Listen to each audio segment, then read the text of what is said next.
Hello, everybody. This is another roundtable to discuss about a topic that everybody likes to discuss. We are going to talk about fluency, but before everything starts, I want everybody to introduce themselves and tell us who they are, what they do. We're starting with Avery. Hi, my name's Avery. I'm come from Canada, Montreal to be specific. So it's the French end of Canada. On Instagram, it's Arc English. And yeah, I help people learn English, simply put. And I'm currently working on a website to connect English teachers with English learners. So hopefully that will be ready before the end of the year.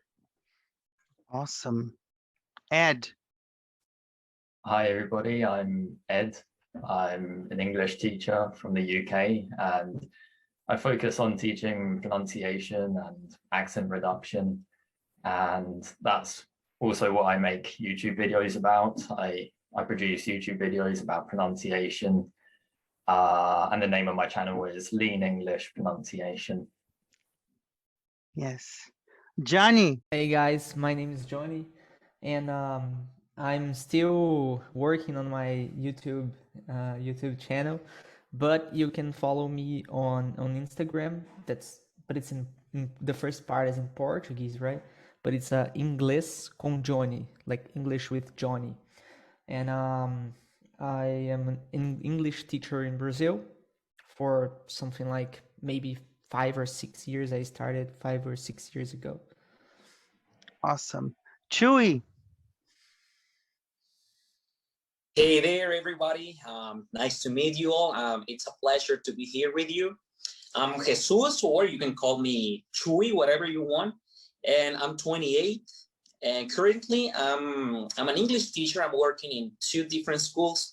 And I do TikTok videos about some English slangs. And sometimes I do like real conversation videos just to let my viewers to learn something when they want to conversate with somebody else. And I'm thinking seriously to open a YouTube channel about the same thing, about the same topic, and another one about other stuff, all right? Not just English stuff, maybe some well, trips or whatever. I don't have anything specific in mind, but I want to do something else about instead of only English stuff. Very nice. My dear friend Sam from Italy. Everybody, my name is Sam from Italy. As you said, to be precise, I'm from Cefalù in province of Palermo. I'm currently in Sicily. That's why I'm a bit wet. You know, my hair's like, I just got out of the pool, to be honest with you. And yeah, nothing. I just teach English in Italy. I've recently opened my own course, English conversation course. And yeah, I do accents on social media, like playing with accents, like Irish, Scottish, Australian, Spanish, whatever accent you want me to imitate, I can do that. And yeah, that's what I do. I've recently, you know, started doing this because I was actually doing English teaching more generally, but then I realized that the market of English teachers on the web was kind of saturated, and I thought, okay, maybe I have to find something that is more like a niche for me. So yeah, I swapped into accents, and yeah, that's it. Just submitted my thesis quite recently, so I'm quite happy with that. And yeah, we're gonna have a nice conversation today. Yeah. Richard. Oh, hello. Yeah, so let me tell you a bit about myself. So my name is Richard. I'm 39 years old. I'm from London, England. Currently, I'm living in Brazil in the state of Minas Gerais in the city of Belo Horizonte with my wife and son. I teach English online privately. I used to work for some schools, but thanks to the current situation that we've been involved in for the last two years or so, I've shifted away from working with schools and just focusing on online. I also teach. I also have my own page on Instagram, which is called English with Richard Halligan, where I mainly focus on business English, but I also do other stuff as well, like like focusing on business vocabulary, English phrases, expressions, and even doing lives as well, helping people with any questions they may have, and also to help with their pronunciation and just practice with them with their conversation skills. And also I'm currently working on an online course to help students prepare for them to prepare for the linguist skill exam. Awesome. Mike. Hey, so I'm Mike. I'm from the UK, from the north of the UK, which means my accent sounds a little bit like the people from Game of Thrones, I always tell people. So yeah, I have an Instagram account called English with Mike. I've been following you all as you've all been giving your introductions. I don't know if you've seen. As of yesterday, I have a brand new website out called englishwithmike.org. It's amazing. You should check it out. Yeah, top notch. I also do Instagram videos, YouTube videos. My videos are mainly focused on, I guess, English grammar, as well as some sort of English idioms and phrases. And yeah, that's everything. I'm not as old as I look, by the way. I was looking at Richard thinking he looks about my age. Nope, I'm only 27, but I get told I look a lot older all the time. So there you go. If you like to talk about age, I can start because I am a carbon dating person. So I am quite old. I am the oldest one here. Now, Nikita.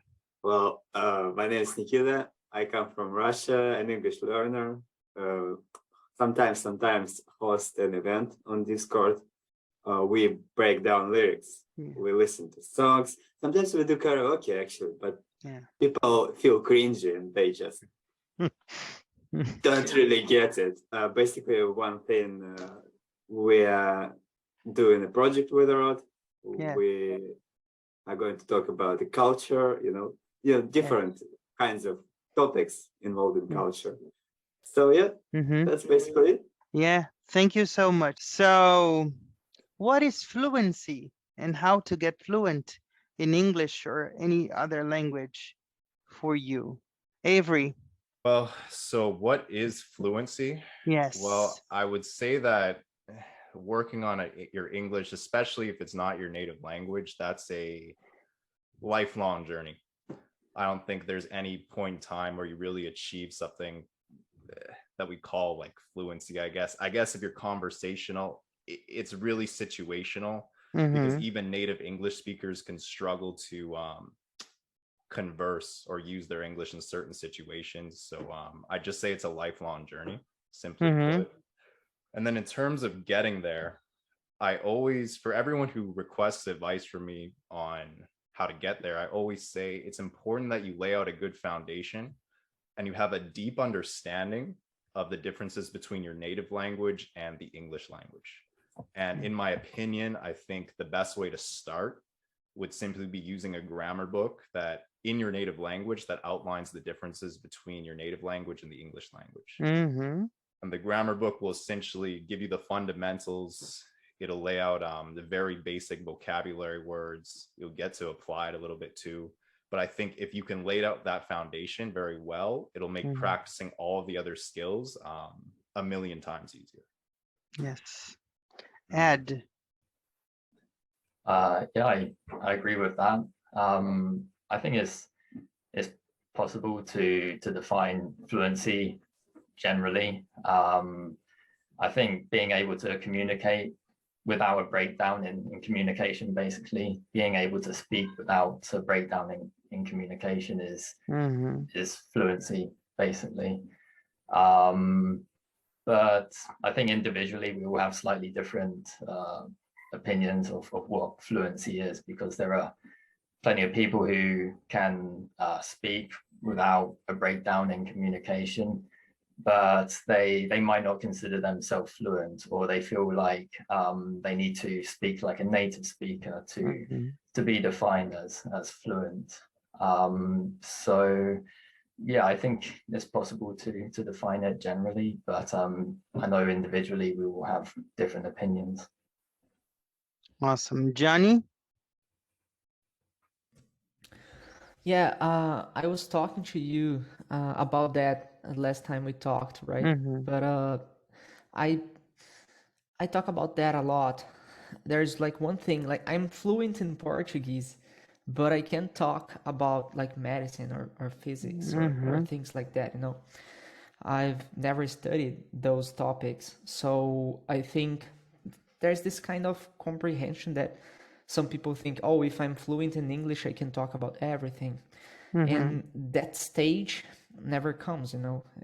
You never get there because there are a lot of topics that you can study, and even in your like native language. So I agree with you guys when you say like if you get conversational, and after that even you have to choose, like I want to have like conversational English and I want to talk about physics in English, and then you can study that topic. So I think it's something about the one or two topics that you like the most, and you can choose and learn vocabulary about that even in your native language. That's almost that. I may say that in Brazil is really difficult because only 5% of the population speaks English. And out of those 5%, only 1% is fluent. And we don't have a second language. So you have to teach English as a foreign language. So it's even more difficult. That's what I wanted to say before we go on. CHUY. All right. Well, I think fluency it's when you're able to express yourself clearly, you know, and to not feel that fear that most of the students feel when they are about to speak, or well, when they are about to talk to a native. And to work in your security and to work in the pronunciation of the vowels and the consonants and the combinations of them. And I think that's the most important part. When you lost the fear, it's when you start to do it better. And also, English learners sometimes they want to speak very quickly, right? And they don't have to.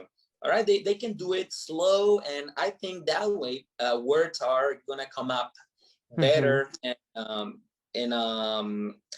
easier for the speaker. Awesome. Sam.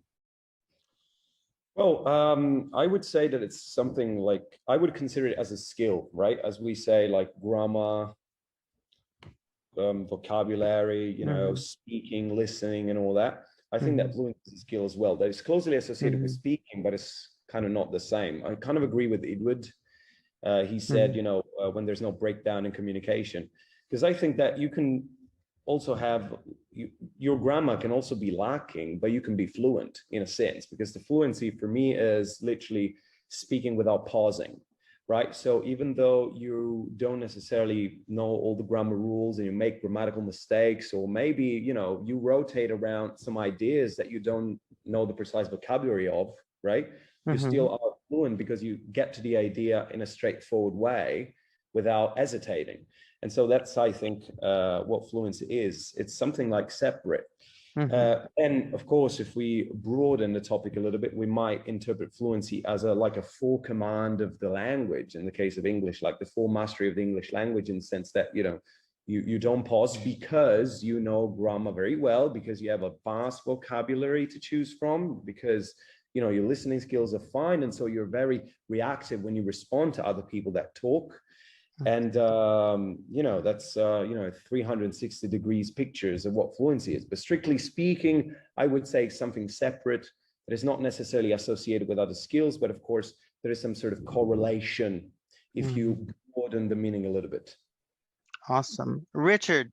Yeah, well, I'm actually going to have to agree with what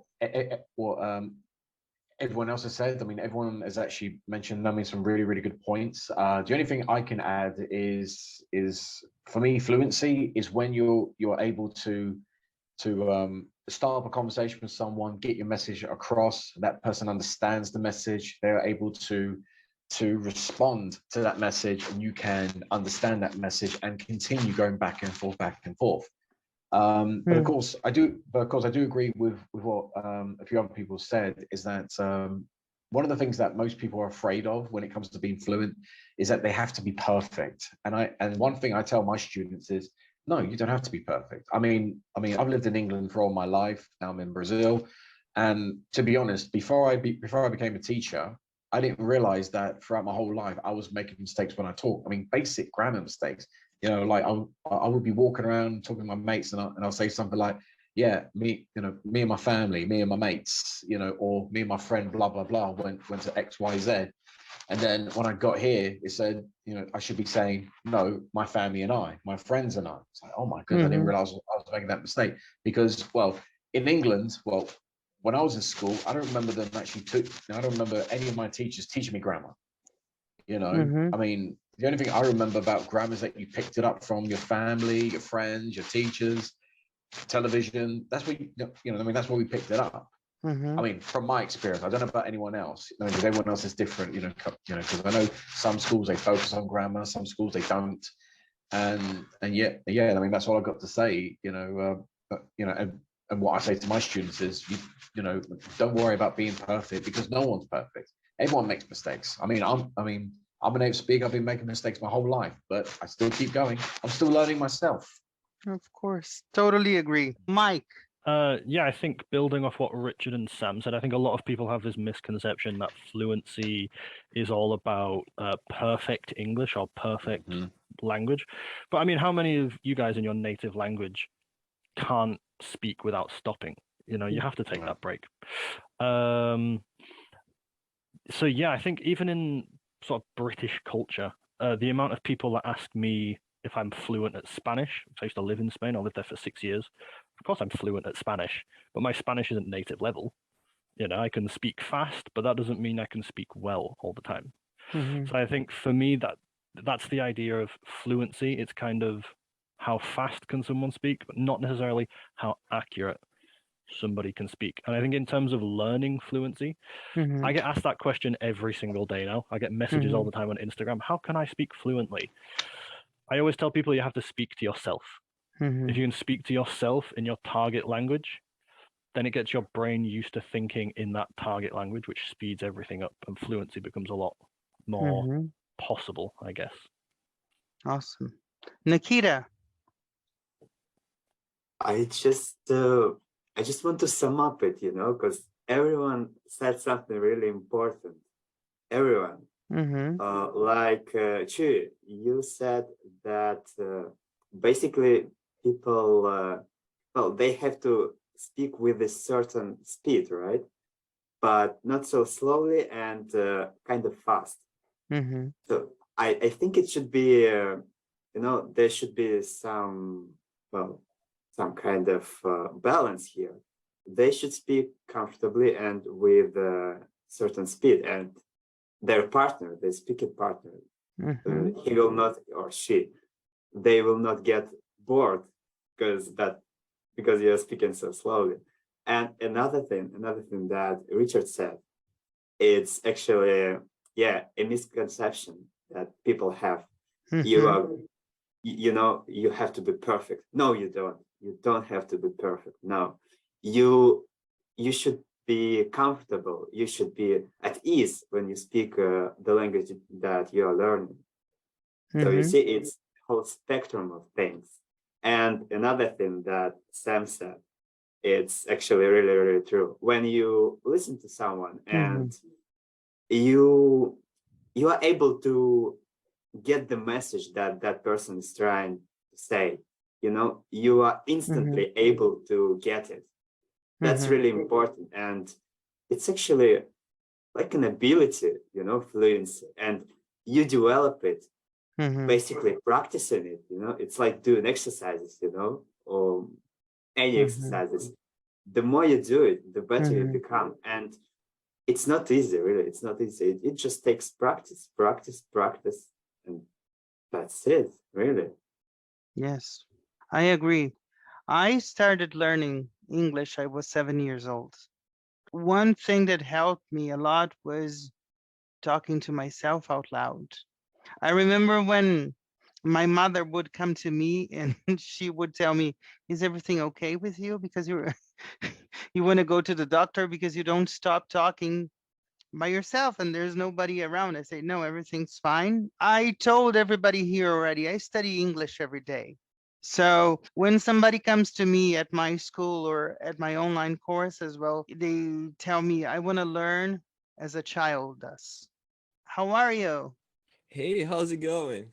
Everything's Sorry, I'm fine. late. No problem. This is San Francisco's time zone, man. Don't worry. So let's start. What is fluency in your opinion? Every time I think about fluency, it's just like, I know it sounds cliche, but it's just like a river. It flows. Mm-hmm. Yeah, I'll keep it simple. Once you start like keep talking and you don't hit the wall, right? That's Mm-hmm. basically what fluency is. You keep things simple and you do the best you can in order to just like keep talking and being able to Yeah. get the best out of the experiences and the vocabulary and what you're trying to express to the best of your capabilities. Awesome.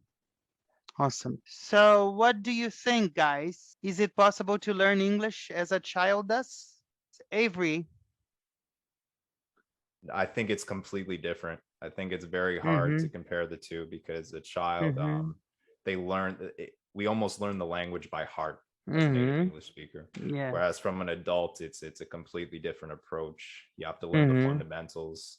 You have less repetitions. Like I have, I guess, 26 years experience just conversing in English in various situations. An adult's not going to have that realistically. So I'd say probably the best way an adult could go, well, for speaking, they can, like you just said, they can speak with themselves and practice actually pronouncing the words and training their mouth to actually pronounce the words correctly. And then they can do it when they're in the shower, when they wake up, before they go to bed. For reading, they can read subtitles. I think subtitles are the best way because you actually get to see how it's applied with a visual. So it's always better to associate images as opposed to trying to translate in your head, in my opinion. And then I guess for writing, they can just write in a notes application or a Microsoft Word document with spell check. And then for reading, they can just, or not reading, for listening, I suppose they can turn the subtitles off, which sort of forces you to train your ear. And also it sounds sort of creepy, but when you're walking to, like, let's say the bus stop and you see two native English speakers conversing with each other, you can kind of just listen in just to practice your listening. Eavesdropping is amazing, you know. So I did that with French, and I think it helps because even though it's just one little instance, that immersion, all those little instances, if you're learning the language over time, if you're immersed in a certain place for like years on end, it really does add up. It really does add up. So CHUY. Well, I think children have a great opportunity when they are, for example, in a school where they teach English. And by my own experience working with them, I think they have like a great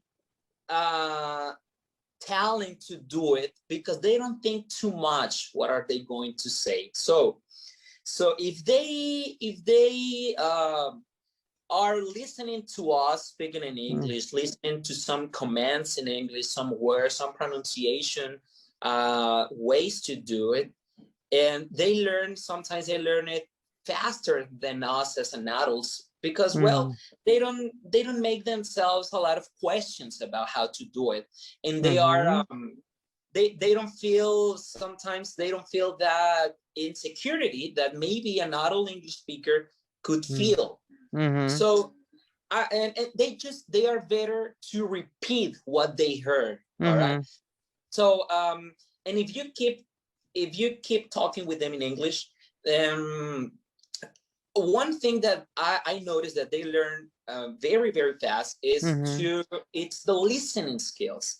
I think when you are a child, it's easier to learn some listening skills, all right? And they don't try to translate everything in their minds, all right? They just listen and they relate that to an image or to something, to an action, to a real action, and not to a word. They don't relate that to a Spanish phrase, all right? In my case, right? So I think that that's a great opportunity to them to hear English since they are children, and since they are very, very. Ed. Yeah, I think it is possible to learn English like a child does as an adult, but I don't think it's the best way. I mean, I've never actually met anybody who just absorbed the language as an adult and spoke fluently. But I'm pretty sure it is possible. I mean, if you look at history, there are examples. I recently read a book about the Spanish conquest of Mexico, and it's interesting because when Hernan Cortez arrived in Mexico, he found a Spanish soldier who had been captured, and he'd been living with the Maya for about 5 years, I think, and he became their interpreter because he just absorbed the local language, the Mayan language. And I think that's an example of how it is possible to just absorb a language basically as an adult. But I imagine it was still a second language to him. It's not like I doubt it's the same as when you actually learn it as a first language as a child. So I think I think I agree with Avery when he said that, you know, the best way is just to learn a language more formally with exercises, listening, pronunciation exercises, grammar. That way, you know, if you work hard, you can pick up a language pretty quickly. If you study every day, you can learn pretty quickly. So it's possible, I think, but not the best way. Johnny. Yeah, I think, yeah, I agree with you guys. And there's one thing that Ed said that's really interesting about that guy that learned the language like in 5 years living with another like native speaker of that language. And that's one thing, like as a child, when you, I don't know, when you talk to native speakers, you have to learn the language to survive, like to ask for water, to ask for like food, things like that. So it's like it's not just I want to learn the language so I can watch my favorite movie in that language. It's more important for our brain to do that than just like I just want to learn the language. So I think the way we learn our native language is like totally different from the way we learn a second language most of the time, because we're not just trying to survive when we learn another language. It's for other reasons. So I don't think we can actually learn the language as a child in that way, that specific way. But I think listening and practicing like a child does. When I say that, I mean like without filters, because a lot of us have like insecurity. We are afraid that, oh, I will make some mistakes and people will judge me. And children, they don't. It doesn't seem that they have that, you know. They don't mind. I agree with you. They don't really mind. They don't mind. Yeah. So I think that is a thing that we as like learners should have, you know, that kind of no fear kind of thing. And so I think that would be nice to have. Yeah, I agree with you, because it seems like adults think that they are being judged by the native speaker. Oh, he's analyzing my English. Like the person who speaks English, it seems like they are a psychologist or something, because he's analyzing the person speaking English all the time. I agree with you. Mike. Okay, I'm going to be a little controversial here. Children suck at learning languages. You shouldn't want to learn a language like a child. I think most people think children are good at learning languages because they're already adults. and they think, well, if I learned English when I was a child, it would have been easier. Mhm. No, it would have been harder. It just would have been done earlier. Yeah. I genuinely think children suck at learning languages. How many people, like in in England, for example, when they were a child, would have said something like "dude" instead of "did," or Mhm. "bide." I go to the shop and I buyed something. If you Mhm. live in an English-speaking country for 5 years and you're making Yeah. grammar mistakes like that, that's not good. Mhm. But obviously, it's different for children. Mhm. But it's not really. I genuinely think they suck at learning languages. Yeah, can you learn a language like a child? Yeah, in that I believe you can definitely absorb the language without necessarily studying it. Mm. I think people don't do that because it takes a really long time. And not a lot of Mhm. people have the ability to go to another country and just absorb the language. Mm. I think it's a lot easier if you have a base in a language similar. So like Sam, for example, if he Mhm. moved to Spain next week and lived there for a year, he'd speak Yeah. perfect Spanish. He wouldn't Yeah. necessarily have to learn it, but he's Italian, I think. Mhm. So because he has a base in a very similar language. So yeah, to sum up, it is possible and children suck. I'm joking, obviously, but you know what I mean. About Sam, I don't know how the guy goes the way he goes in such a high level and the way he does. He has to be studied. Nikita, what about you? What do you think? Basically, what Mike said, actually, I can see where Mike is coming from, because, well, if you take an adult and have a look at his or her mindset, and just take a child, they have different mindsets and different ways in which they learn. And if you are an adult and you are trying to learn a language as a child, well, you're gonna suck. Like, it's just a failure, really, because it doesn't work like that. You should be studied. Well, it should be studied in a more productive, efficient, structured way. Take a book, start with that. Then you can do something more important, like well, maybe listen to someone, speak with someone. But it should be structured, not as a child, because well, when children do it, they don't have any structure. They just go for it. Yes. And that's the only way they can do that. And the approach, actually, the approach is different, because when children do it, they basically, well, first they listen. They listen to a language a lot. Really, they're exposed to it. Then they start speaking. Then they start reading. And only then they start writing. They start to write. Yes. But adults, if we take just a usual school, we just take students there. It's some dodgy school. They are forced to write first. Then they are forced to read. Yes. Then they are forced to listen. And only then, well, thankfully or hopefully, it comes to speaking. So it is, it is not the thing that you want to do as an adult, to learn as a child. Awesome. Yep. Haoni, it's your turn.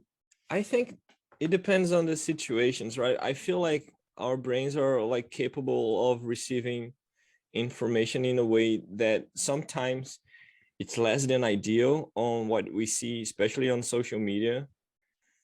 And that's one of the things that brought me to social media, because I was on Instagram one of those days, and they had like these huge lists of verbs that you can memorize, or like some crazy things that being like separate, and you can like learn things piece by piece. And I was like, I think I can make some sense out of this. Yeah. Because so everything that I do on social media, I have this idea of like more tribal, like human brain of learning languages, right? So I try to really do like real life English stuff in order to people to absorb, because sometimes you go and you've been studying English for 10 years on a traditional English school, but you don't know how, if someone says turn up the volume, you don't understand that, right? You just like turn up, right? What does that mean, right? So you have like a kid and it's 3 years old, and they see this word as a unit, and you have like intermediate or like high intermediate level students that say, oh my God, phrasal verbs, and they like completely desperate. Yeah. And then a kid starts to learn how to write, and they just like, oh wow, this is actually 2 words, right? Turn up. But they don't even realize that these are actually 2 words. So every time I try to do, because that's conversational English, right? What I do is mostly like conversational English. Yeah. And that's part of the conversation. And you have like all these like formal things that if you're coming from like a Latin based language, it makes sense. So you look at all these phrasal verbs, especially if you're intermediate student, and it goes like, oh, this is kind of informal language, right? And people assume that. And sometimes they don't learn that kind of stuff that's kind of essential, but a kid does, right? That's not really the question, right? But the idea, what I'm trying to say is basically that you have to learn things in a way that makes sense, not just like formal things. And when I say that, I'm coming from a perspective where the language is not to be treated as a second language. Once you get to a certain level, you try to separate them and put them like side by side. So everything would become like, in theory, like a first language. Awesome. Richard. Right. I've heard some very good points, which everyone has mentioned. Of course, the one thing which Mike said, which kind of took me off guard, was when he said that kids suck. I mean, that definitely took me by surprise. But to be honest, though, I can see where he's coming from, and I can see where everyone else is coming from when it does come to like teaching kids and teaching, you know, I mean, people who are much older. Now, of course, I actually taught small children. What was it? Maybe like a few years ago. Now the problem is, yes, kids can learn faster. You know what I mean? Because I always keep hearing that. Well, I mean, lots of people keep saying that children's brains are a lot like sponge. You put, you know, you throw different types of information at them, they'll pick it up quite, you know, they'll pick it up quite quickly. I mean, case in point, my son. Now, with my son, we live in Brazil, but his mother speaks to him in Portuguese. I speak to him just in English, and he picked up English so quickly. I mean, really, really quickly. And not only with me talking to him, but we were listening to English music, such as like Queen, of course, and also, and plus also we watched. I mean, well, we were watching programs which I used to watch when I was younger. You know, things like I mean, like proper classic type programs like Star Wars, bit of Star Trek, Transformers, that kind of thing. And he picked up the English very, very quickly, because there's no way I'm letting my son watch programs that are coming out now. It's really dumb, half the stuff that's coming out these days, because everything else is just flashy colors and people saying stupid things. Unlike back when I was a kid, when you watch a TV show, there was something called a proper storyline, you know, things like that. Anyway, but I'm going to go on a bit of a rant here, because one of the things that people always keep asking me is, can I learn English in like 6 months? Can I learn it in, you know, in this time frame? Please and the one thing the one thing I say to them is this: you can, but it's down to you, not me, not every other teacher on the block or whatever. It's down to you. If you got a set target, if you got a set goal for when you need to learn English, like, you know, like if you're going to travel to another country, even if it's just for a vacation, or even if it's to apply for to go to college, university, or med school, or whatever else, it's down to you. If you are determined enough, and you're the type of person that can get off your backside, you know, pick up a book, find a teacher, practice every single day, then you got nothing to worry about. But if you're the type of person that says, oh, I need to learn English in 6 months, but I only want to do 1 lesson a week, and you don't, you know, and then your teacher gives you homework, and you come back the following class and say, so did you do your homework? teacher, I'm sorry, I was busy, or I'm so tired. As my students would say, I'm so tired, teacher. And I'm like, and I'm like, okay, what are you tired from? What did you do last night? Oh, I was playing video games till 5 in the morning, or I was drinking till 5 in the morning. And I'm like, oh, and you wonder why you're tired? You wonder why you're feeling sleepy? It's because you're doing stupid things like that. You know, you had an opportunity, you're slapping it in the face. No, sorry, correction. You're slapping yourself in the face, you know, because you got people like me and everyone here that's on this platform. We're giving our time, we're giving our patience to help students to push themselves to do X, Y, and Z for what they need. And what they go, sorry, teacher, I was too busy watching Lionel Messi, you know, kicking a ball around, even though I'm not from Argentina, you know, but I support Barcelona or PSG, even though I'm from this part of the world or whatever, you know, and things like that. Can adult teach the same way and be taught the same way as a child? Yeah. They probably can, but it's like I said, it's down to the person. But also, adults these days, they're not as patient half the time. I mean, you know, I still remember I was trying to teach this one guy. He was trying to tell me what to do during the class. You know, it's like he wouldn't. No, I mean, he wouldn't take in the information. He was like, "Okay, teacher, teach me this." I said, "Okay, we're gonna do this." But wait. I want you to do no. And at one point, I even turned into. I was this close to turning into Dwayne Johnson, The Rock, and say, "Listen, jabroni, know your wrong, shut your mouth. I'm the teacher. We're gonna do things my way. If not, people's elbow, bam, or rock bottom you off the damn table or something." You know, that's how we're gonna do things. They turn to me and they say, "Oh, I don't want to learn this because I won't need it." I said, "All right, so you're not going to need it." But if someone actually says to you, "Teacher, I don't need this," and then you feel like saying, "So why'd you come to me? Why'd you come to me?" Yeah. Exactly. Let me tell something before we go to Sam. It's really funny. A girl came to me once and she told me, "I'm going to Australia for an exchange for 1 year and I need to learn some English. I want you to help me." I said, "Of course. When are you going? In August or something?" She said, "No, I'm going Saturday." And that was a Monday. And there was a Monday. I said, "Hey, dear, I can teach you hi and bye and have a nice trip."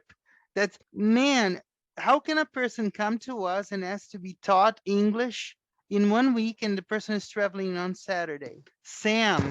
Well. I'm just gonna draw on Mike English sucking theory for kids, because that's actually, you know, a theory back it up in the sense that, you know, here we're talking about learning and we're talking about absorbing the language. I think it's a different thing, all right? Because children, they normally absorb the language because even if, I don't know, they're bilingual, so it's inevitably their first language, or they're within something called critical period, which lasts from 2 years up until puberty, right? And so they're like sponges, like I think Richard said, or Edward said, I can't remember at the moment, but he said that they're like sponges. Yeah, Richard, that was right. So they're like sponges, and so they really absorb everything.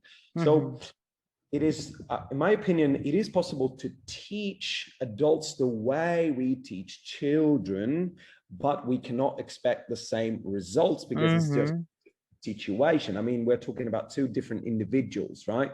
We have adults on one hand and kids, children on the other hand. There's two completely different way of learning and absorbing the language. So I think, yes, it is possible to teach that way, but it's not functional. And that's what Phil said. You know, he said it is possible to do that, but it's not going to be as functional, right? There are other ways that are designed for adults. And I remember, Mike said that, you know, kids suck at learning English. Well, kind of true in the sense that, you know, you can do lots of things with adults. You can adopt several strategies that you cannot do with kids. I'm not saying that they, you know, absorb the language in a very slow way. On the contrary, they do maybe faster than adults, but in terms of like learning, it's kind of different because you have less tools to teach them the language, you know. It's just the way it is. So yeah, that kind of wraps up a little bit what I was thinking about it. Awesome. Mike, you want to say something? Sure. Yeah, I think Sam slightly maybe altered my perception of it. Will absolutely die on the hill that children suck at learning languages, because they do. However, adults kind of suck at absorbing languages. Yeah. You know, so I think it's like it swings and roundabouts. I think if you try to teach a child grammar, they're going to struggle. If you try to have like speak to an adult in a language they don't speak, they're going to struggle. It's natural. Yeah. I do think with children, they're sponges, but sponges, you can squeeze them and wring them out. Children forget things very, very quickly. The amount of times I was in a class with a child where I'd teach them something in English, and a week later, what did we do last week? No lo sé, I don't know. Well, back to square one, I guess. Yes. I think that's where this opinion of mine that children suck at learning languages comes from. I'd have children for 4 or 5 years, and they'd still be basic English learners. Yes. Because they suck at learning languages, in my opinion. But they're good at absorbing languages. So okay. Yeah, exactly. That's the point. Like if they do absorb the language naturally, like a children, like a English native speaker's son or daughter would do, then it's a different kind of learning, right? They're naturally absorbing the language, and that's where I think they're best at. Whereas if you try to learn them, to teach them the language, and they're trying to learn the language, right, from I don't know, an English teacher or whatever, then that's where I agree with you. They're kind of slower, and I think you have more way to teach the language to them, to adults rather than children. Richard. Yeah, I mean, with what you said, Sam, I mean, I actually do agree with you. I mean, if you have a native teacher who's also a parent, obviously their kid's going to pick up the language much more quicker, because they are surrounded by that language 24/7. I mean, like with my son, he hears me speak English. You know, I'll do lots of phrases. I mean, to be honest though, half the stuff that my son is actually picking up from me actually catches me by surprise. Because actually, last couple of weeks, I mean, he's been saying things like Jesus Christ, oh my God, crap, like that. And I'm thinking, where on earth did you pick this up? And I thought, oh yeah, it's me, isn't it? I'm the one who's doing this. I'm just glad he's not picking up the other swear words I just happen to be saying around. But yeah, but also the other thing which I've noticed is that one of the good things about with my son is that when he goes to school now, because he's autistic, sometimes his attention span is not always on point sometimes. I mean, if he's focused on something, then he'll give that thing 100%. Yes. But if he's not feeling it, you know, it's like talking to a brick wall sometimes. It's like David, blah, blah, blah. It's like, what? But, you know, but here's one thing which I have noticed is the fact that when he was younger and inside, you know, and in like his nursery school, when they, you know, they actually had classes, I mean, for them to learn, for them to learn how to speak English. His classmates were still struggling with ABCs, and he already knew it.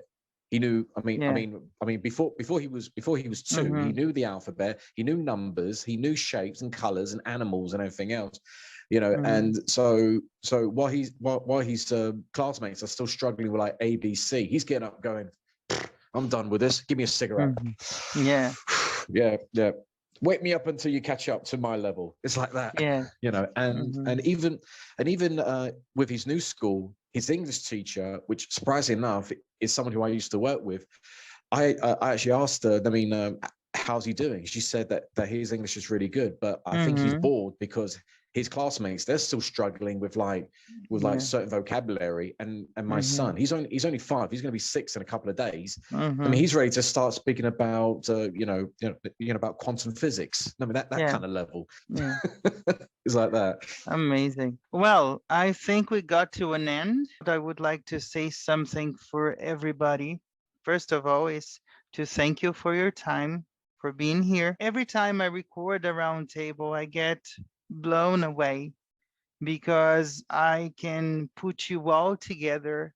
I can bring the community together and learn from you. I just put the questions out with Nikita and we learned from you. I am a friend for each and every one of you, and I am a fan of each and every one of you. When I see every social media here, because I follow everybody and I like to see the content, I'm always there commenting, giving support, because that's what we need to do. You are all brilliant, and I am so proud to be a friend to each and every one of you. Thank you for being here today. Thank you, Rod. Thank you. I Yeah. appreciate that. Thanks, Okay. guys. Thanks, Rod. Thank you very much.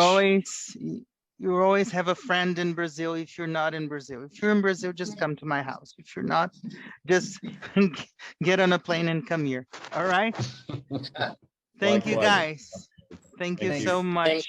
Thanks, everybody. Bye-bye. All right, guys. Everybody, Bye, have a great guys. week. Thank Bye. you. Bye. Hello, it's Rod's friend here, Gino from Real Everyday English. Sorry for interrupting your video. I just want to make a quick recommendation that you subscribe to Rodrigo's channel. He's an amazing guy. He's so humble, he's so dedicated, and he creates absolutely fantastic content. See you people soon. Bye-bye. God bless.